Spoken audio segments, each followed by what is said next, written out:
I'm not the villain you probably think I am. I didn't cheat. I didn't sneak around. I didn't lie, well, not technically. But somehow, I still managed to ruin the best relationship I ever had. It's strange, the silence in this apartment. There's no hum of his coffee machine in the morning. No keys jingling in the door when he comes home. Just me. And this old album on my phone that I really should have deleted by now. Photo after photo of us. Smiling. Traveling. Laughing. 3 years of love, gone. His name was Derek. He was steady, thoughtful, kind. The kind of man who listens more than he talks. The kind of man who remembers the exact way you take your tea even if you only said it once 6 months ago. I know, he sounds perfect. And maybe he was. But one afternoon, while walking through a used bookstore, I ran into someone I hadn't seen in years. My ex Matt. God, just his name brings a rush of chaos back into my bloodstream. He was wild. Magnetic. The type of guy who could ruin your week with a single text, and still have you begging for more. We ended badly, really badly, but some parts of him never left me. That day in the bookstore, he smiled like nothing had changed. We talked. Laughed. Caught up. And something inside me cracked open. That door I thought I had locked shut. It flew off its hinges. I didn't tell Derek. Not yet. Because I hadn't done anything wrong. Right? But suddenly I couldn't stop thinking about Matt. Wondering. What if I just tasted that part of my past again? Just once. With permission. With honesty. So, I came up with what I thought was a genius idea. An open relationship. I figured if I asked first, it wouldn't be cheating. It would be honest. Respectful, even. Maybe we'd both explore, grow, come back stronger. Right? I didn't expect Derek to react the way he did. I didn't expect me to feel the way I did.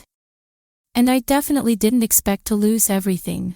So, tell me this, if you love someone but still want to sleep with someone else, does asking for permission make it okay?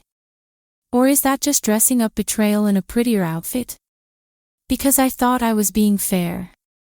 But all I did was set a match to the one thing that made me feel safe. And then I watched it burn. Derek was the kind of man who made love feel safe. Not thrilling. Not electric. But safe, like a favorite sweater on a rainy day. He worked in finance, volunteered on weekends, sent good morning texts every single day without fail. He didn't yell, didn't play games, didn't ghost. He wanted a future with me. And I knew, deep down, that if I stayed, I'd have a good life. But that's the problem, isn't it?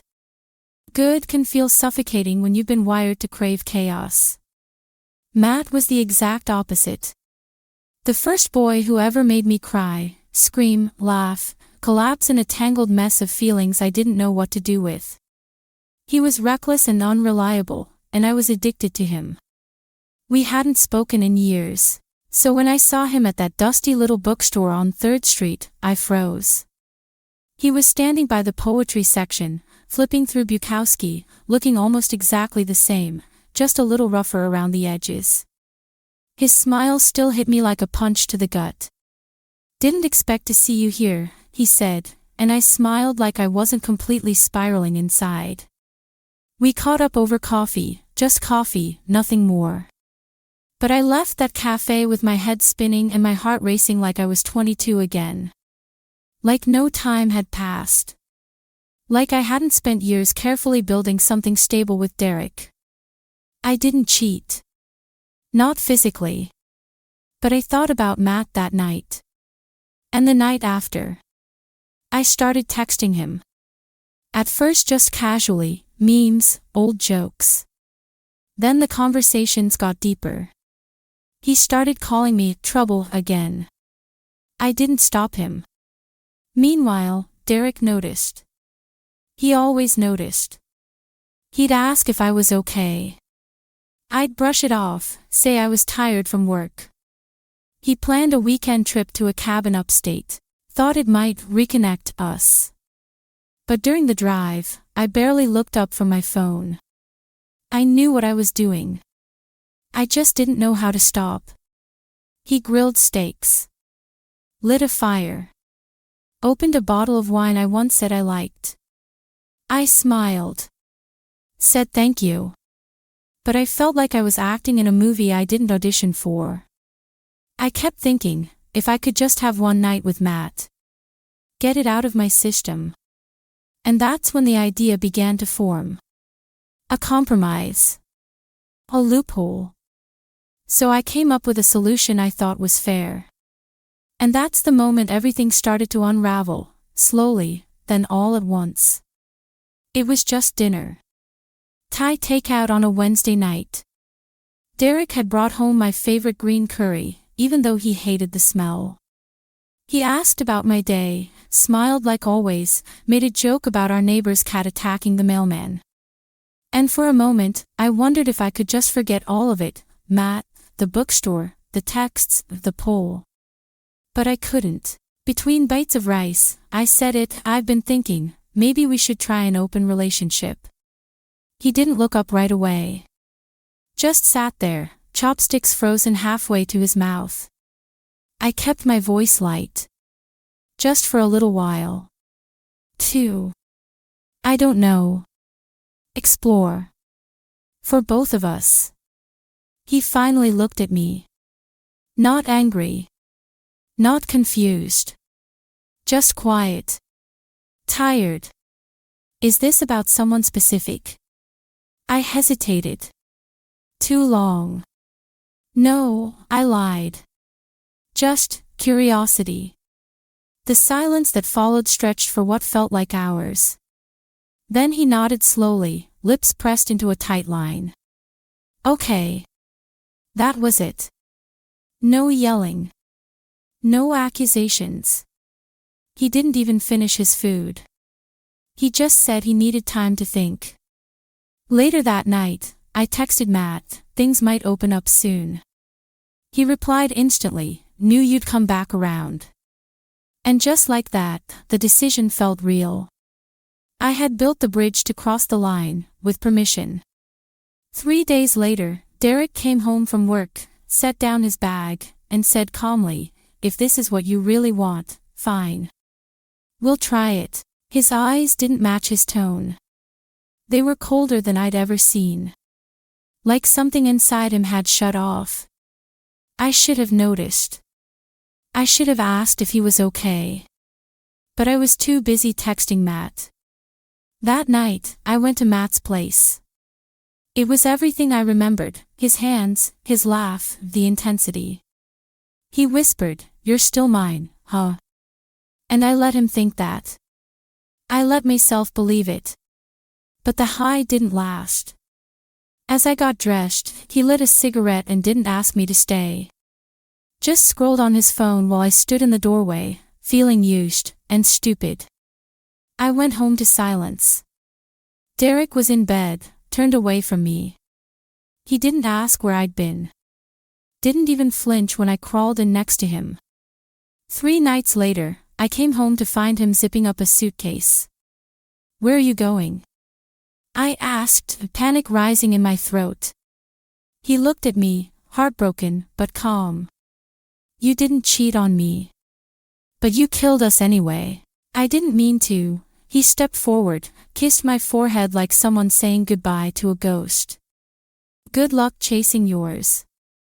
Then he walked out, leaving behind the smell of green curry and everything I thought I could juggle. After Derek left, I crashed on my friend Marissa's couch. She didn't say much, just handed me a blanket, a glass of wine, and that look only best friends can give you. The one that says, I love you, but you really. Matt started coming over not long after. At first, it felt like rebellion, raw, intoxicating. We'd hook up, laugh, drink, pretend like we were teenagers again. But the mask slipped quickly. He'd get annoyed if I didn't answer his texts within minutes. Ask who I was with. Scroll through my playlists and make comments like, "You used to have better taste when you were with me." One night, I joked about how crazy things had gotten, and he laughed. Then he said, "Can't believe you left your boyfriend just to be my side chick again." I froze. "What did you just say?" He shrugged. "Relax. I'm kidding." Kinda. That's when it hit me. Matt didn't love me. He didn't want me. He just liked the fact that he could still get me. The chase. The chaos. I wasn't his partner, I was his prize. That night, lying awake on Marissa's couch, all I could think about was Derek. The way he used to warm up my coffee mug in the microwave before pouring my drink. How he never raised his voice, even when I deserved it. The way he looked at me like I was enough, not something to win or conquer, just someone to love. I sent a message, "Can we talk?" The read receipt popped up. But no reply ever came. A few weeks later, I was grabbing drinks with a mutual friend when she casually mentioned, "Oh yeah, Derek's seeing someone." My stomach dropped. "Who?" She scrolled through her phone, found the photo, turned it toward me. It was Elena. A girl from Derek's office. We'd met at a company barbecue. She once pulled me aside in the bathroom and said, "I hope I find someone like Derek someday." Apparently, she had. "She's not as hot as you," my friend added, as if that was meant to comfort me, "but she's kind. Safe." Safe. That word used to make me itch. Now it sounded like home. I stared at the photo. Derek had his arm around her, smiling, really smiling. The kind of smile I hadn't seen in months. And for the first time, I wasn't in the frame. I was just the cautionary tale standing outside the picture. I told myself I didn't care. That Derek had moved on, and so would I. That maybe I deserved Matt, in all his broken, twisted glory. But the truth is, I was spiraling. I couldn't sleep. I couldn't stop checking Derek's socials, looking for hints, what they were doing, where they were going. Whether he looked happier. Spoiler, he did. So I texted him again. Not to talk. Not to fix things. Just to see if he'd still respond to me. "Can we meet for coffee?" No expectations. Just one conversation. To my surprise, he said yes. We met at the cafe where we used to spend lazy Sunday mornings. He was already there when I walked in, polished, calm, unreadable. I sat down, trying to steady my voice. "Derek, I'm sorry. I made a mistake. I thought I could handle it, but I was wrong." He nodded, almost like he'd been expecting it. Then he said, "You didn't cheat. But you used me like a backup plan." His words hit harder than yelling ever could. "I didn't, you did," he cut in, gently but firmly. "You kept me around while you chased someone who hurt you. Someone who only wanted you when you were mine. You knew that. And still, you made me hold the door open while you walked out." I looked away, ashamed. "I didn't think you'd say yes to the open thing." He shrugged. "I said yes so I could walk away with a clean conscience. So I'd never have to wonder if I was the one who gave up too soon." Then he leaned in, voice lower now. "Honest. Final. I always knew you compared me to him. Every time I did something thoughtful, every time I was good to you, I could feel you measuring me against his chaos. You never said it. But I knew." My eyes burned. "I made a mistake," I whispered. "I know," he said. "And I forgave you a long time ago. But I won't let you make it again, with me." He stood, finished the last sip of his coffee, and grabbed his coat. Before leaving, he looked back once. I hope you find peace. But not everyone gets a second chance at good love. And just like that, he walked out of the cafe and out of my life, quietly, completely. I sat there for an hour after he left, staring at my reflection in the window. Later, in my car, I finally cried. Not because I lost him, but because I threw him away, with open eyes and both hands. And now, I was holding nothing. It's been 8 months. I see a therapist now. Once a week. She says I have a habit of running from stability, of confusing peace with boredom and chaos with passion. She's not wrong. I've had to unlearn so many things. Like believing love only counts if it burns, or that excitement is worth more than kindness. Or that I could hold on to one person while chasing another and still call it honest. I'm still single. I haven't seen Matt in months. He stopped calling after I stopped replying. Eventually, even toxic people get bored when there's nothing left to ruin. Sometimes I still dream about Derek. About that cabin weekend. The way he used to hum when he made coffee. How he always parked crooked but insisted it was efficient. It's the little things that haunt you, not the big ones. I try not to romanticize it. I remind myself that what's gone is gone. That he's building something new with someone else now, something I destroyed before it ever had a real chance to grow. The worst part? I didn't cheat. But I cheated myself out of something real. Out of someone who loved me exactly as I was. Flaws, baggage, all of it. And I threw it away because I wanted to feel something that had already broken me once before. We chase passion like it's gold, but in the end, loyalty is rarer. Softer. Quieter. And a hell of a lot more valuable. If I could go back, I wouldn't sleep with Matt. I wouldn't even reply to that first text. I'd sit Derek down, look him in the eye, and tell him the truth, that I was scared. That I felt hollow, restless. That part of me was still tethered to a version of myself I hadn't yet let go of. Maybe he would have understood. Maybe we could have worked through it. Maybe not. But at least I wouldn't have lost his trust trying to keep both doors open. So if you're ever tempted to open a door just to relive a fantasy, make sure you're not closing one that leads home. Because I did. And I'm still trying to find my way back.